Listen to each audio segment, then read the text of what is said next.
Mohon perhatian, tekan tombol subscribe. Terima kasih atas perhatiannya. Assalamualaikum warahmatullahi wabarakatuh. Untuk seluruh rakyat Indonesia, seluruh teman-teman, seluruh tokoh, aktivis, dan semua ormas, ikuti aksi kami pada tanggal 18 Agustus 2024 jam 10.00 di halaman gedung MPR, DPR, dan DPD. Jangan biarkan negeri ini hancur dan berpindah tangan kepada penjajah.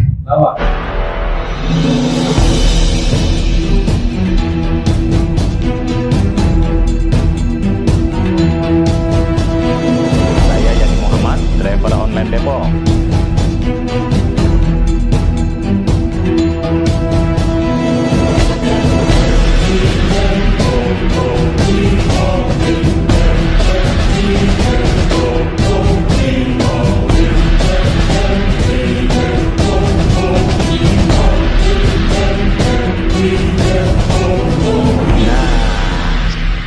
Ini mewakili FPDR dulu ya. Tentu kita merasa bersedih dan merasa tersampaikan pada saat mempunyai suatu rezim yang bukan saja tidak memperdulikan Pancasila, kemudian bagaimana perubahan, tetapi yang ini pun kita akan perbaiki kembali yang asli, tidak diperhatikan atau tidak diperdulikan oleh satu rezim yang menyebabkan kita mungkin mempunyai kesempatan untuk sekalian mengembalikan kepada UUD 45 yang asli. Nah, tentu ini merupakan satu kesalahan semua rakyat yang tidak mengontrol dari awal tentang penyimpangan-penyimpangan, maka mungkin saja kita akan mendapat kesempatan terbaik dengan begitu sangat brutalnya kita kemudian sekarang menjadi bersedih karena semua hak rakyat itu terampas.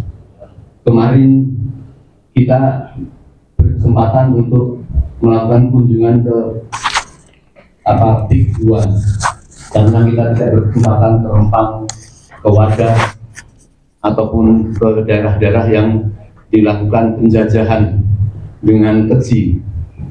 Maka apabila kita tidak mengambil perjuangan, tidak memberikan satu kejelasan kepada orang-orang yang bersembunyi di baliknya, di balik rezim ini, maka kita tentu akan berubah. Negeri kita ini menjadi runtuh karena kejahatan yang sudah memimpin selama ini, dan dia akan memenangkan, yaitu tanda-tandanya misalnya ada beberapa partai yang nampaknya berani-berani terhadap kekuasaan.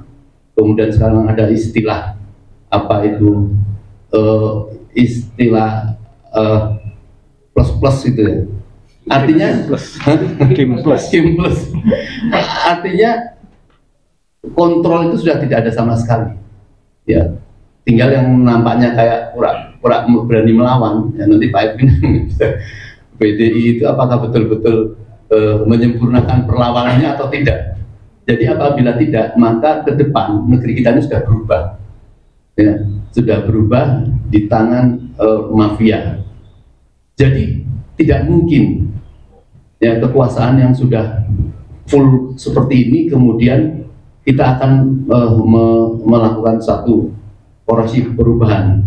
Tapi kita harus yakin bahwa rakyat yang belum bisa bersuara dengan masih dipimpin oleh para tokoh-tokoh seperti sekarang ini, ada belum guru-guru besar berbicara, belum purnawirawan yang sekarang ini, misalnya Pak Narko tadi izin tidak hadir, ada pertemuan dengan para purnawirawan juga untuk melakukan perlawanan yang akan bisa dilakukan pada kesempatan sekarang ini.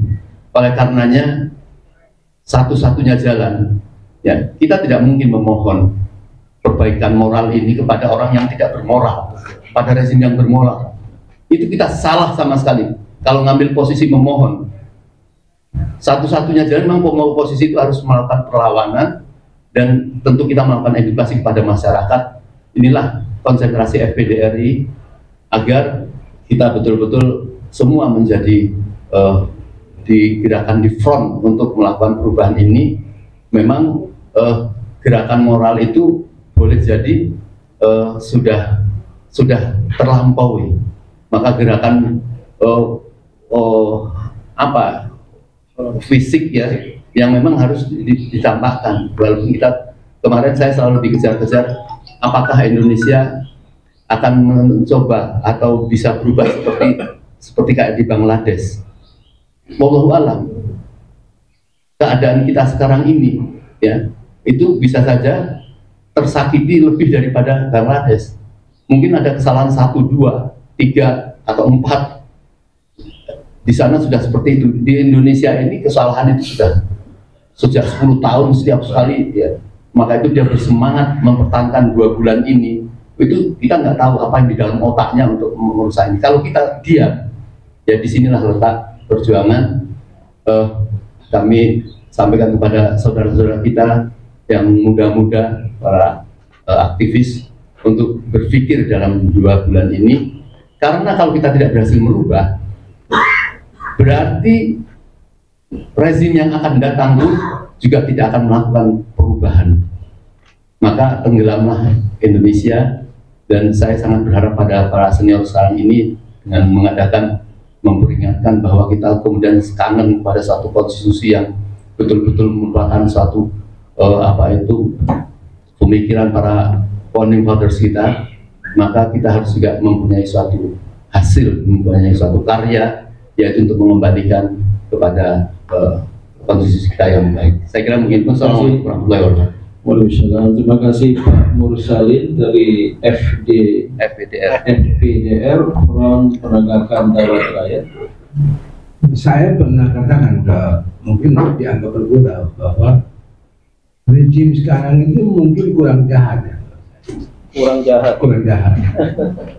Karena yang kita alami adalah sosialisasi kejahatan. Kalau pemberontakan dari awal mungkin hanya sifatnya partikular atau provinsial. Kalau sekarang kan semakin lama semakin kesadaran tentang hak dan batil itu kan semakin nampak. Jadi sosialisasinya semakin bagus. Nah, tinggal 2 bulan sebenarnya orang harus bertindak. Saya kira kejahatan-kejahatan yang terakhir 2 bulan ini hanya karena kurang pengetahuan aja tentang kejahatan. Mestinya kalau jahat benar secara struktural, ini dilakukan 5 atau 10 tahun sebelumnya. Tapi kalau 2 bulan sebelum perubahan baru dilakukan kejahatan-kejahatan ini, saya kira tidak serius kejahatan. Karena mereka ini kurang paham bahwa perubahan apapun yang dilakukan di masa transisi ini dengan gampang dianulir oleh pemerintahan berikutnya. Kita memang, saya kebetulan dalam masyarakat pembuat undang-undang, jadi saya menyadari bahwa ada kelemahan memang kita dalam pembuatan undang-undang. Kita tidak antisipasi sebelumnya bahwa akan muncul jenis kejahatan yang sangat jahat seperti ini. Ini kata kelemahan kita antisipasi. Tapi belum terlalu jahat ya. Iya. Jadi kita belum antisipasi sebelumnya karena dalam tradisi hidup berbangsa bernegara kita sebelumnya itu ada namanya fatsun politik. Jadi kesalahan sedikit saja yang dilakukan oleh pemimpin kemudian ada teguran itu langsung, hatta zamannya Pak Harto itu sangat terkenal. Itu langsung tiba informasinya di sistem kepemimpinan dan ada refleksi, kemudian kalau misalnya salah dikoreksi. Gitu. Namanya fatsun politik, ada etika, adab dalam kepemimpinan. Tapi kalau kita lihat sekarang ini sudah sangat brutal. Jadi kalau dalam bahasa statistik itu mungkin satu proyeksi yang sifatnya linear. Jadi apa di depan itu dilabrak aja. Tidak ada lagi sifat kepemimpinan yang reflektif, yang mawas diri, yang berjaga-jaga, yang etik, itu nggak ada. Yang adalah satu cara bertindak, apa saya di depan ditabrak, gitu. Ditabrak. Kalau terhadap akhir-akhir ini misalnya ada parpol yang terkena terjangan atau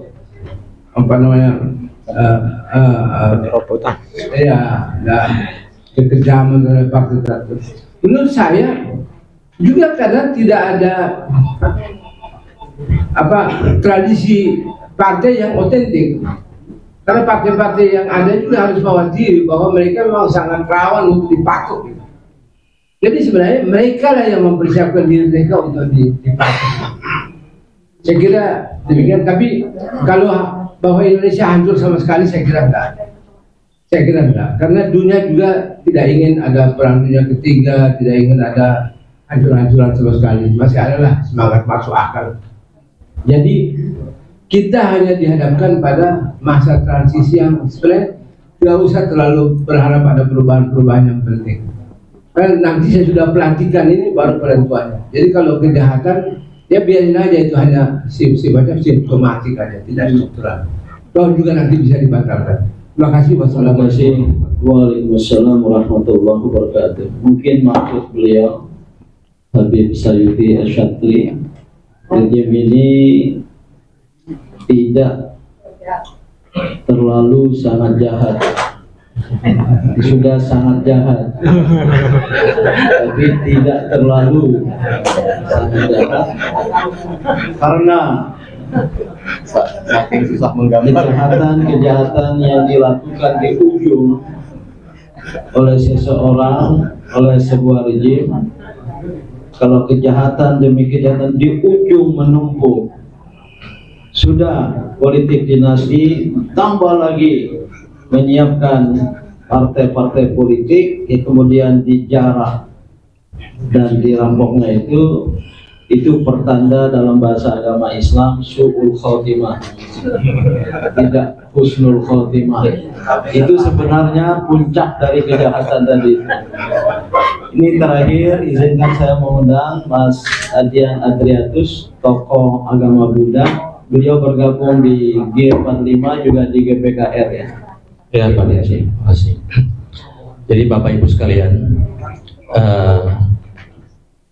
bertemunya dan berkumpulnya presidium dari 3 gerakan moral dan juga gerakan menjaga konstitusi dalam rangka menyambut Hari Konstitusi ini adalah sangat penting dimaknai bahwa hal ini adalah panggilan moralitas yang sudah paling mendasar, di mana kita melihat dari waktu ke waktu konstitusi kita diinjak-injak, diperkosa, diperdaya oleh kepentingan-kepentingan politik yang sudah sangat bias, bahkan menjurus ke kejahatan politik, baik nyata ataupun selubung, di mana kita lihat sendi-sendi perpolitikan di Indonesia bila sedemikian sistematis dapat dilemahkan dan diperdaya, maka niscaya kenegaraan dan kebangsaan kita akan juga rapuh. Oleh karena itu, gerakan di Hari Konstitusi nanti kita akan sungguh-sungguh memaknainya kepada wakil-wakil di DPR dan MPR, bahwa ini bukan sekedar teriakan suara kita, keluhan keluh kesah kita, tidak. Moralitas kita sudah tersayat, hati nurani kita sebagai anak bangsa sudah mulai berdarah-darah melihat perilaku cara seorang pemimpin menguasai negara ini dengan tidak sangat beretika. Tidak ada dasar moralitas apapun yang dapat dijadikan acuan atas perilakunya. Ada 2 tulisan saya di media Ermol dan juga terkait dengan partai yang dikooptasi secara brutal seperti ini. Kita harus bicara terang-terangan saja, tidak usah berhalus kata kalau perlu, bahwa kalimat demi kalimat yang dilontarkan oleh seorang kepala negara yang harusnya menjadi cermin negaranya telah rusak dengan semena-mena. Dan terakhir, saya menjadi heran Mengapa dia bisa mengatakan itu istana bau kolonial? Kalau istana bau kolonial, bangsa kita dijajah 350 tahun, apa masih bau kolonial?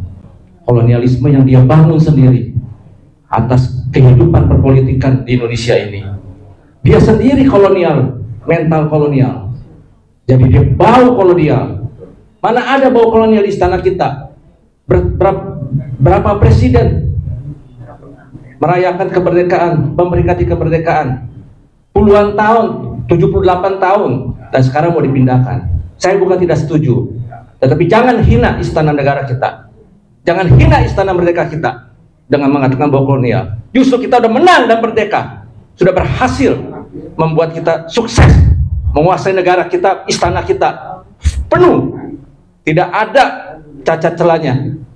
Kita hormati bendera merah putih kita di sana, di halaman istana kita. Mengapa harus bau kolonial? Ini sangat menghina kita sendiri. Saya menyesali memiliki pemimpin seperti ini. Untung saya tidak pernah pilih walaupun waktu jadi gubernur. Segera ke Dimas, Pak Gil. Terima kasih Pak Adian Deltiratus. Kalau tadi ada kata menyesal, ini memberikan gambaran dulu ikut memilih. Tidak ikut memilih. Assalamualaikum warahmatullahi wabarakatuh. Untuk seluruh rakyat Indonesia, seluruh teman-teman, seluruh tokoh, aktivis, dan semua ormas, ikuti aksi kami pada tanggal 18 Agustus 2024 jam 10.00 di halaman gedung MPR, DPR, dan DPD. Kita harus tetap bergerak, kita tetap harus berjuang. Jangan biarkan negeri ini hancur dan berpindah tangan kepada penjajah. Lawan. Kita adalah negeri yang berdaulat. Ambil kembali kedaulatan rakyat, tegakkan kembali kedaulatan rakyat, dan kembali kepada Undang-Undang Dasar 1945 yang asli. 18 Agustus 1945.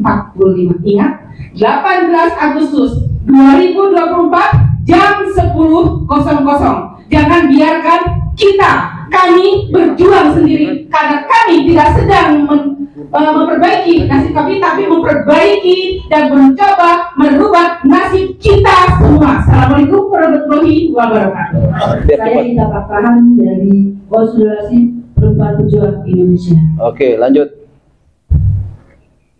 Bismillahirrahmanirrahim. Assalamualaikum warahmatullahi wabarakatuh. Saya Jamil Jaka dari Banten.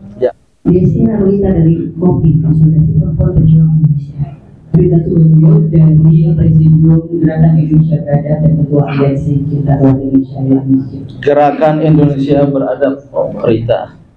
Saya Umi Sarifah dari urusan PP Muslimat Al-Wasliyah. Saya Suratmi dari PP Muslimat Al-Wasliyah. Saya Yakub Kudori dari Dewan Pimpinan Pusat Gerakan Bela Negara.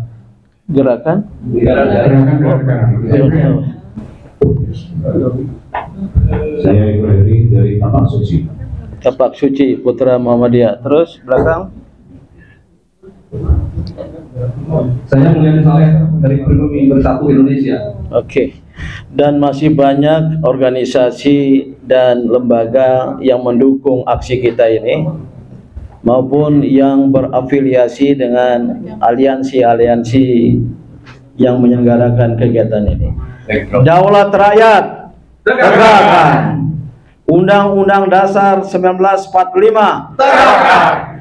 Terhadap pengelanggar dan pengkhianat daulat rakyat dan Undang-Undang Dasar 1945 tangkap, sedang,